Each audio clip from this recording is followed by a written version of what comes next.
if a man is lying, they call him a snake. If he's a chauvinist, they call him a pig. If he's cheating on his woman, they call him a hound dog. And can a hound dog ever really change? Can they ever really get out of the dog house? Or is it a life sentence when they have strayed? Now, my guests are going to try to dig out of their self-made messes of being cheaters today. Now, calm down. I have a fire hose up here and I will use it. All right. Now, Dyson was just here on a show called Gorgeous Isn't Enough. His wife, Rebecca, said she worried that her talent, her intelligence, and her looks just wouldn't keep her husband faithful. Her suspicions were confirmed on the show and before the show that Dyson had cheated with different women since their wedding 8 months ago. Now, Dyson left this stage in a fit of anger and apparently in a big hurry, hurling his microphone and some expletives on the way. He blames others, me included. But the record is clear. He said quite a few things to get himself in the doghouse last time he was here. It's like I'm a superhero. You know, Captain Planet, he got his superpowers from the sun. When I get around beautiful women, that's when I feel the most alive. Why do you cheat on your wife? I'm a hunter, you know? After you've been in a relationship for so long, I mean, I know she's gonna give it to me whenever I want. I notice you're not wearing your wedding ring. Oh, I smashed it. We got into an argument and she was like, I'm gonna get a divorce, so I took all our rings and... Well, every woman I meet I don't have sex with. I wish I could come home and be like, yeah, I got a little bored, I went out, I met this chick, is that cool? I'm pretty valuable. You know, she could divorce me tomorrow and go out with 1,000 guys and none of them would be like me, 1,000,000 of them. I'm like an MVP. You said she was a 7 when you met her, she wasn't a blonde, she had dark hair, that you started fixing her. I said I was a catalyst. She was already ready for the change. I just came along and I, you know, inspired her. I want us to come to an understanding where we can compromise. And the compromise would be? If you're not providing me what I need, let me go out and get it. I'll grow up. I mean, another... Well, without me, then. You can do that without me. 5 or 10 years, I'll be perfect. It's not so much about the actual sex. Once I know that they like me and they'll give it to me, I'm like, I don't... So you still go back and sleep with her the night before we come here, but it's not about sex. Well, that's because I couldn't the last time, and I can't leave a bad impression. I mean, that's terrible. Get me the show right now. I'm serious. All right, then take a hike.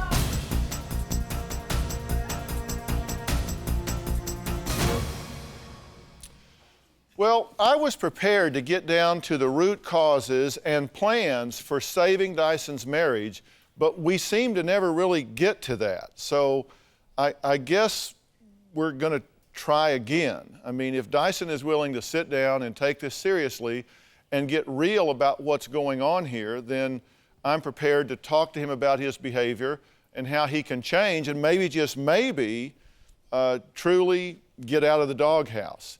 Now, here's what Dyson, Rebecca, and I had to say after the show. His cockiness and his arrogance was really rather shocking. You understand exactly what's happened here, right? He was getting focused on for his behavior, so he had to throw a tantrum to deflect everything from the issue at hand. I'm done. So get your counseling that she thinks is going to be the key to my salvation.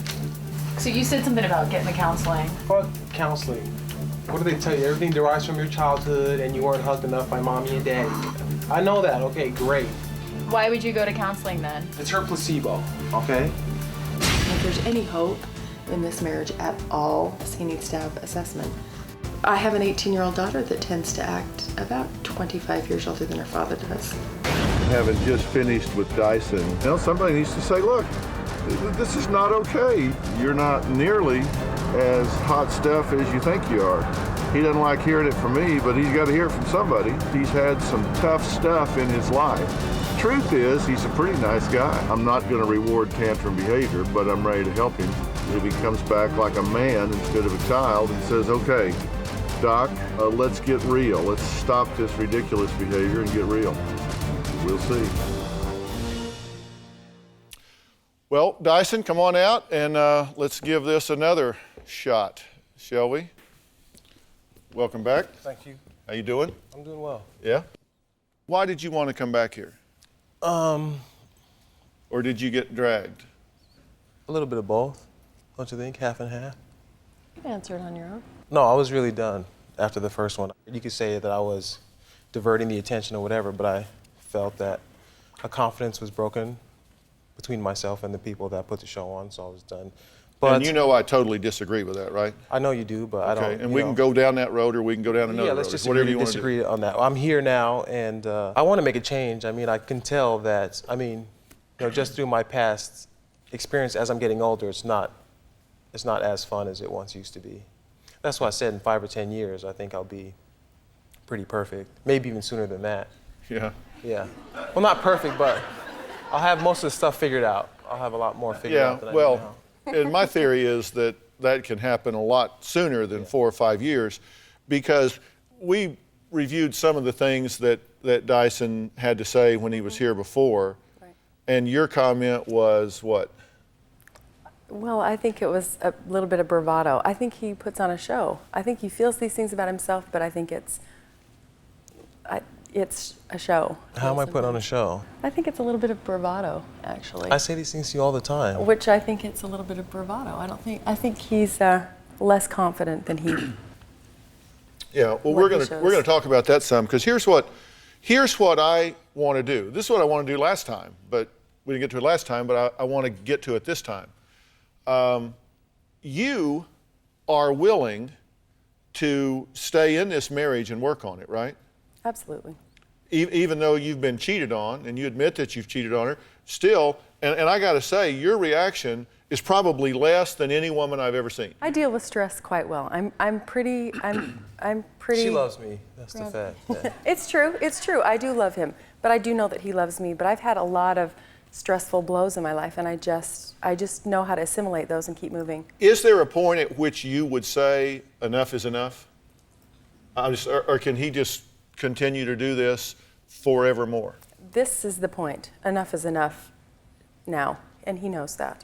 Yeah, because I'm not trying to start trouble, No, but I want you to be clear, and I want you to be clear so you can make an informed decision about what you do going forward, because I think you're very fortunate that you're willing to deal with this and continue to work on it. You've made some bad decisions, what I think are bad decisions. I don't think you think they're as bad as others think they are, but I think you've made some bad decisions, and I think like some of the things you saw him say on the show that you said is just false bravado, or he dug himself a hole, I think it's because you really don't get what effect that has on her. I don't think you would say and do some of the things you do if you really could see things through her eyes. Oh, after the show, I realized how much it really affected her. And maybe I'm kind of hard-headed, so maybe it had to be on like national TV for me to.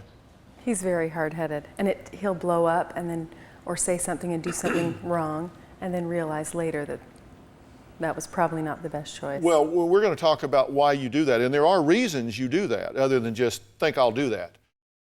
I'm grateful for the DrPhil show for providing this experience for us. I absolutely believe that Dyson wants to change. I really do want to save our marriage. It's really important to me, and she's my best friend. The only reason I'm going back to the DrPhil show is to save our marriage. He's definitely not one of my favorite guys. Because he tells it like it is. Well, fortunately, this is not a popularity contest, and I ain't looking for new friends, so Me neither. that's okay. So, let's get down to the business of Dyson cheating. Rebecca believes that he's cheated with at least 25 women since they first started dating, and wants to know how to stop history from repeating itself. Now, I flew Dyson and Rebecca to one of the leading neurological, psychological centers in the country for a very comprehensive assessment to look at psychological issues, neurological issues, and how they all come together to affect behavior and decision making. You want to know what they found out? Yeah, drop the bomb, Doc. Okay. And now, is there anything you don't want discussed? No, you can. Out of this, anything off limits, anything Isn't that what you pride yourself on? You think being is real? Yeah, let's hear it. So you're good with that? Yeah. Okay. Now you understand that what I'm getting ready to say, good, bad, indifferent, this is just information. It's not an excuse. It's not something that says, oh well, if I can catch that, I can run around on my wife and get a free pass. That's not what this is about. That's right. At all. First off, ADD, absolutely Told not. you, babe. Absolutely not. Selfish? It also indicates that you tend to be highly intelligent and very sociable, which Yes, yes, yes, and yes. That's right. has its downside, apparently. Yeah. What we did find is that you show some strong tendencies towards obsessive compulsive type thought, behavior, and rumination. That you'll get something in your head and you just are very obsessed with it and you have a difficult time getting it out. There is also an indication that your capacity for insight, that is to predict the impact of the things you say and do, to look at yourself honestly and understand your ownership, is very, very low. That you tend to bully and dominate people if they allow it. That you have a problem with anger, particularly if you can't manipulate a situation, you can't get people to say or do what you want them to say or do, think what they do, you have a tendency to fly off the handle and have anger outbursts, which exactly predicts why you stormed off the stage. Insecurity is a huge issue with you. Through every test that you were given, insecurity was a huge issue with you, and you tend to cover it with arrogance and a false sense of superiority and seek validation from other people almost all the time. Somebody's got to tell you you're smart, somebody's got to tell you you're good looking, a woman's got to say she's interested in you, that you're like a sponge, you know, soaking all of that up because you have real problems with insecurity. How am I doing so far? Doesn't everybody seek validation from people all the time in everything we do? So that's not. I think no. the difference is not to the level that you are. No, they don't. And it's all a matter of degree, but no, they don't. And you do it to a dysfunctional level in terms of you really need to know that you can have that woman's interest if you want it. Even if you don't want it, you need that validation. The indication was that you have an immature level of thinking and problem solving, a very low level of impulse control, and that you deal with a lot of guilt and sadness every day in your life. You're right. Oh. I guess, I mean, everybody has sadness. Everybody has things in their childhood they were messed up about, and we're all damaged in But some way. we're not talking about or everybody, we're talking about you. Well, okay. You're telling me like it's groundbreaking, news, okay? I'm just telling you what it is. You asked for the evaluation, I Okay, did it, yeah. and I'm giving you the results, but you seem to be threatened by part of it because you're trying to deflect it. I'm not threatened. I just, tell me what, okay? If that's your assessment, then, okay, fine. We'll go with that. Did your father do this? No, my dad was. But he told you that looks were really key and really important, right? The only positive thing you remember Yeah, that's the about thing. your father. The one thing, I think that is the actual only thing. It is. Other than when he, got Manilo cookies, he would give me the, the white cardboard that comes on the top of them. As a cookie, he'd be like, here, and it'd always be a joke. But that's the only two things that I remember. But I remember he told me I was handsome. Dyson says one of the only positive things he can remember about his father is being complimented on his good looks and kind of a little joke they had when they would share some cookies. That's all he was able to come up with. Part of his behavior, he says, is the rush he feels from the hunt, which has led him to cheating 5 times with 3 different women since his wedding earlier this year. Now, I've just been over this assessment, and you seem to kind of poo-poo part of it. I just don't think I'm like your stereotypical, insecure, I need women's validation. I don't think it's that. Well, that goes back to point number 1, which was that your capacity for insight into yourself is very low. I think that is a driving force with you. And in fact, on the first show, you said that 3 or 4 times. It's a driving force. I get like a rush from it, but I don't get my validation from it. It's like a game, But why would you play that game instead of some other? Because that one's funnest. Yeah, and I mean, the everybody reason has their it is- passions and things that get their juices flowing, and some people it's architecture and art or whatever, and that's mine. But the reason that that rings your bell, the reason that that is fun, is because it scratches an itch. And the truth is that you're really, in my opinion, selling yourself way short. Because I think there's a whole lot more to you than your ability to impress some woman. I think there's a whole lot more to your intellect, your depth, your personality, your role as a father.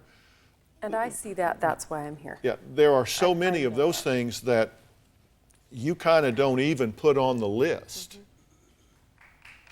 But you're actually very good in those areas. He's one of the brightest people I've ever met. You're a very loving and committed father. And Well, I'm a big kid myself, so That's true. it's easy for me to relate to. okay, now kids. we're getting some insight. Okay, here we go. You know, people hide behind humor and sarcasm. Sometimes if it kind of gets a little close, you know, oh yeah, like my mommy didn't hug me enough. My mommy and daddy didn't hug me enough, so okay, I'm messed up, ha ha ha. But actually that's true. Actually, your father was not a kind person to you, was he? And your mother didn't protect you as much as she could have and should have.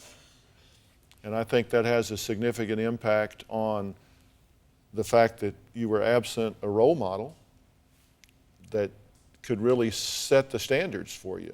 You know, we learn what we live, and the most powerful role model in any child's life is the same-sex parent. And with you, there was just kind of a void there. It's like, this is pain or nothing from my dad. And so you kind of left to your own devices to figure out what to do. And then, you know, there's mom who says, I hate that he's doing you this way, but I got to go. And what happens is your emotional development stops. It kind of arrests at a certain level. You kept saying, oh yeah, you know, this is all outrageous, and everybody's, yeah, going, ooh. That's because you were saying outrageous stuff. But to you, you don't recognize that it is. To you, it's just, isn't everybody this way? Come on. Come on, Phil, don't con me. Guys are guys, right? I mean, we all go around and do this. Everybody does this. You know, you can pretend that's not true because you got a bunch of women in the audience, but really, guys really do this all the time, don't they? Because you don't know that there's a point at which you get to another level and you define success in a different way.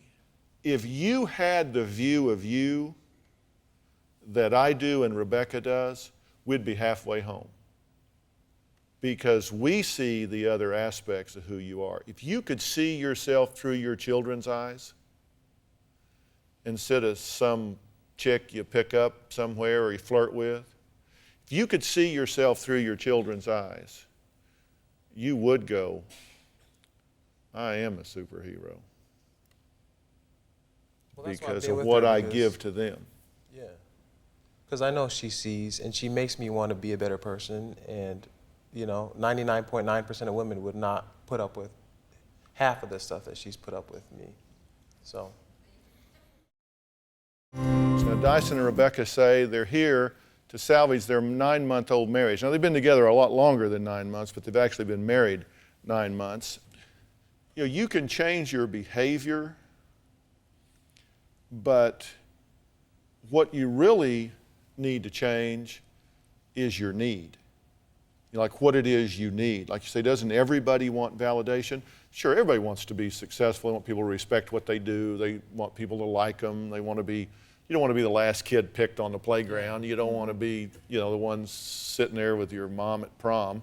You know, nobody wants to do that. But, you know, the point is that we get to a level that we kind of try to take our power back. What is your definition of being a successful man? And that has to do with, well, how good of a husband am I? How good of a father am I? You know, I'm proud of the role that I'm setting there. I'm proud of the fact that I treat my wife behind closed doors as well as anybody in the world could possibly treat him. It's not just when people are watching, but I'm nice. I treat her with dignity and respect. She can hold her head up and feel good. That happens if you expand your definition, other than just how virile you are or how handsome you think you are or how engaging you might be, you start looking at those things and you just broaden your definition.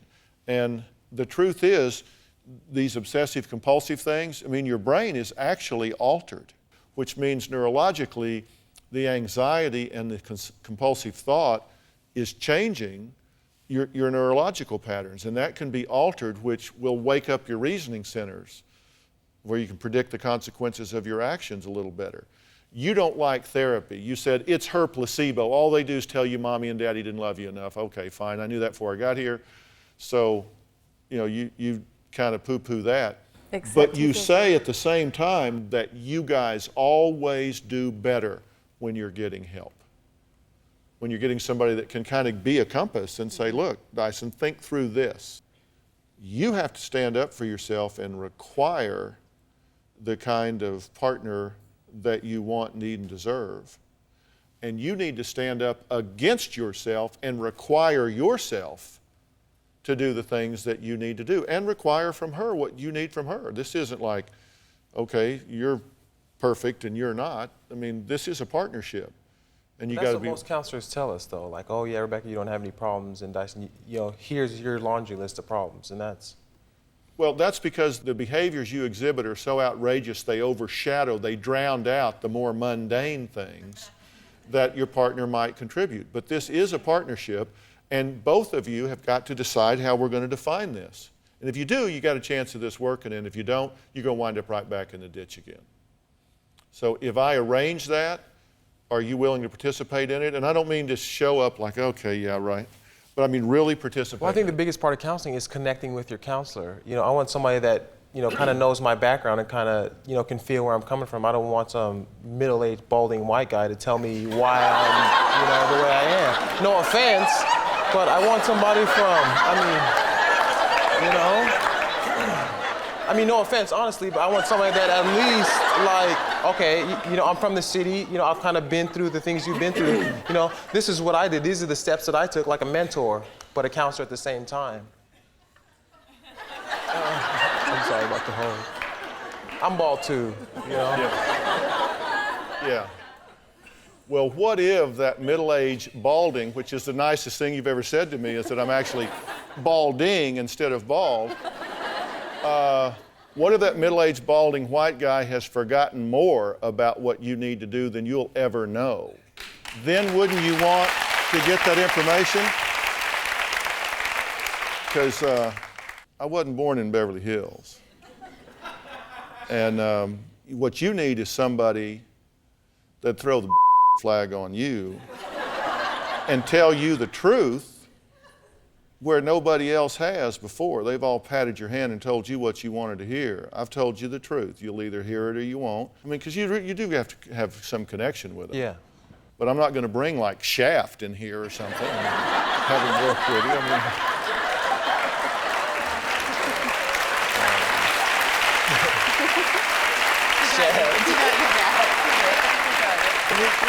all right, we got a plan? Yes, sir.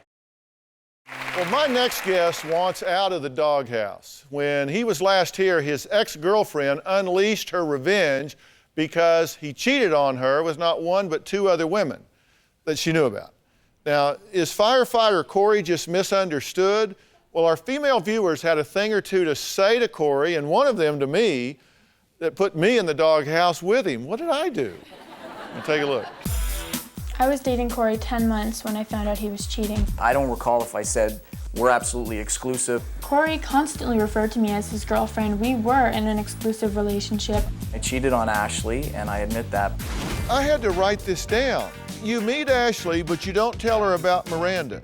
You met Kyla online, then in March you met Maggie, and you found out when they were both at your house. She did break into my house, and she came upstairs, and I was up there with a friend. I went in through the window, and I confronted them in his bedroom. Lord have mercy, DrPhil. Studley man Corey needs to wake up and smell the firehouse coffee. I brought up the Bachelor show when I was accused of juggling women.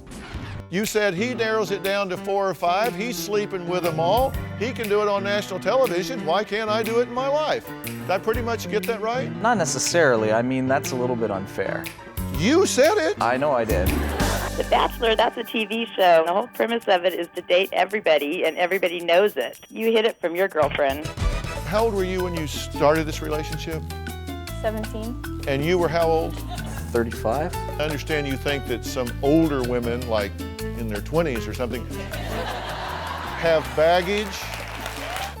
When Corey said he liked younger women because they have no baggage, I just about threw up. I think he likes them because they are naive. I mean, the whole media is geared towards young women selling to older men. So you're just a victim. That's right. Okay, if she had said, I'm 17 and 10 months, you'd have said, whoa. I did say, whoa. No, you said she had a smoking body, can you blame me? Corey is a horrible, clearly immature man preying on younger, impressionable girls that he can control and manipulate. What an absolute pig. I'm not married, and I don't have a family, and I'm just out trying to find the right connection. I don't think there's necessarily anything wrong with that whatsoever. I do have two suggestions. You might be a little more forthright about it while you're doing it so nobody gets misled. Right. And number two, you might try dating a few that aren't in their teens. I can't believe DrPhil didn't tear this guy apart. DrPhil, you should have went off on him. You wanted to come back to clear some things up. Right. What is it that you want to clear up? Well, first of all, I wanted to say that Ashley was 18 when we got involved in a relationship. I mean, she approached me when she was 17, but there was no relationship, there was nothing going on between us until she was 18. In this country, in my country, 18-year-old men and women are sent off to war, they sign legal documents, they get married, they can own a firearm, and they can consent to sex with whomever they choose. So although people may have opinions about whether or not they think what I did was right, there's certainly nothing, criminal about it. And the point is that I don't think enough credit was given to Ashley to be able to make a decision about who she wants to date and being old enough to make those choices for herself. If she's emotionally too immature to date somebody older, how could she be capable of doing all of those other things that I mentioned as an adult? Well, she didn't come across as particularly mature and in control, right? She's crawling in your bedroom window in the middle of the night and attacking you. Well, no, that's not what happened. But well, what happened? She did break into my house. Okay. But it was the living room window. But Okay, so she crawled in your living room window with another woman. No, I wasn't with another woman. No, she was. Weren't they confronting you there? Sort of, yeah. I mean, she came by herself and then went and got some support. Reinforcements. Yeah. Yeah. So, I mean, that does sound kind of high schoolish, doesn't it? Perhaps, but I mean, there's a lot of adults that I'm sure you've come across and I've come across and this audience knows that have done similar crazy stuff. Oh, absolutely. Yeah, no, the 18-year-olds don't have a corner on that market. That's I mean, for sure. It goes all the way up. I mean, the reason that I dated her is because she's a beautiful girl with a lot going for her. She's very smart. She's got a good heart. She's independent. She's educated. I mean, there's a lot of good things about her that go beyond, the small little glimpse into her life that was, brought forward on the show. And she is actually quite mature for her age, in spite of breaking into my house. Yeah, and she came here because she wanted revenge against you. I think she wanted to... And you came so she could get it. Yeah, I thought what I was doing was an honorable thing. I mean, I admitted to her not telling her about the other girls that I was dating was wrong, and we all make mistakes in our romantic lives, and I don't, I came because she wanted to talk to you about it, and I thought that was an honorable thing for me to do. Yeah, and you knew she was going to dog on you when she got you here, and she did. I did know that, yeah. Yeah. Celeste, what do you want to say? Well, you mentioned that you don't date older women because they have baggage. So I just don't get that. I think basically you're dating the younger girls because you can manipulate them and to validate yourself. Yeah. And does that opinion, I mean, everybody has an opinion. Does it bother you that she sees it that way? It does, because you know, she doesn't know me. And I mean, my dating history includes an 11-year relationship with my high school sweetheart, and she's my age. And after that, I was in a relationship for 6 years with a 32-year-old woman. This is the first 18-year-old girl I've dated, and she approached me.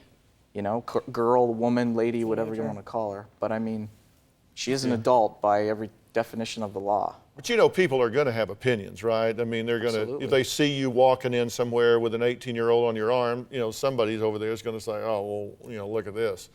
And it would be the same if you were 60 with a 30-year-old. Or, I mean, everybody's got an opinion. Hell, you ought to read about what they write about me every day. I have. Right. Yeah, every single day. Yes. I was dating Corey 10 months when I found out he was cheating. When I came back from that show and the media got a hold of it, radio and print, I was called a sewer rat. It was suggested that I'm not worthy of wearing the badge of honor. I'm not worthy to have the job that I do. It was hoped that I make a better firefighter than I do human being. In the paper, I was basically labeled as somebody who would do just about anything for 15 minutes of fame. They don't know me personally. They don't know the kind of work I do. I'm absolutely not that guy.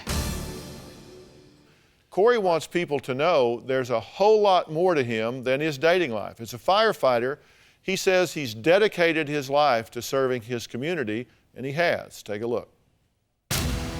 I love my job. I'm very proud of what I do and the people that I work with.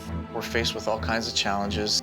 We do our job without prejudice. We don't ask for resumes, we don't ask for character references. I've been involved in many incidents that I'm very proud of. The resuscitation of a 2-year-old baby, seeing that baby go from lifeless to getting a heartbeat back and breathing again, and now it's a healthy young kid. I mean, that's a pretty proud moment, for not just for me, but for everybody who was involved. Very often, it's about risking your life. It's all about a team effort. It's a great job. I'm lucky to have it.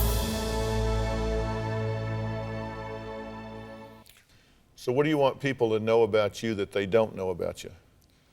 I mean, I just want people to know that my dating life doesn't have anything to do with my professional life. And that to have an opinion about what I do privately, if I've decided to make a small part of that public and open myself up to criticism or opinion, that's fine. I'm an opinionated person too. But I really think people should know that what I do professionally, I take very seriously, and the people that I work with take it very seriously. And beyond that, I think just about anybody in whatever they do reserves the right to keep that separate from their personal life and not to be judged, you know, by the choices they make personally, rather they should be by the merits of the work that they do. Well, for sure. Do you have a story or a question for me? Click the link in the description and tell me what in the world is going on.